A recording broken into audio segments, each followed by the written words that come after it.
এক একটা পাতা এক একটা কি দিবে? মিউজিক দিবে। দুনিয়ার মধ্যে মিউজিক হারাম, জান্নাতের মধ্যে মিউজিক হারাম না। জান্নাতের মধ্যে কোনো ধরনের কোনো শরীয়তের বিধান নাই, মানে হারাম বলতে কোনো কথা নাই। আমার কথাটা এরা বুঝে নাই। শুধুমাত্র হালাল হারামের যেই মাসআলা, এটা আল্লাহ দুনিয়ার মধ্যে রাখছে, জান্নাতের মধ্যে কিছু এরকম মাসআলা নাই।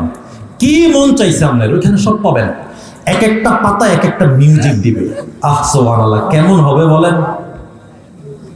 সবকিছু তো স্বর্ণ রূপা এগুলা দিয়ে তৈরি করা, আর গ্রাম বের হবে মেশক অম্বরের গ্রাম, যেদিকে যাবেন শুধু গ্রাম আর গ্রাম, যা মন চাইবে তাই।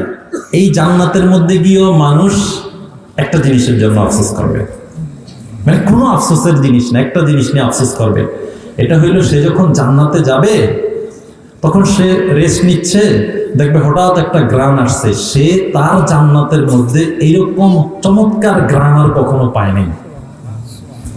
তো সে চিন্তা করবে, কিরে এত সুন্দর গ্রান কোথা থেকে আসলো?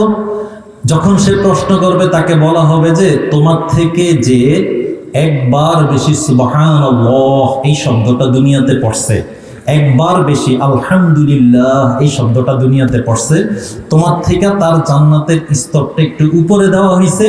এখন সে রেস্ট নিতে ছিল, বালিশে খালি এরকম একটু নাড়া দিছে, এক সাইড থেকে আরেক সাইড হয়েছে, এক সাইড থেকে আরেক সাইড হয়েছে, তার পিঠের নিচের থেকেই গ্রামটা আসছে।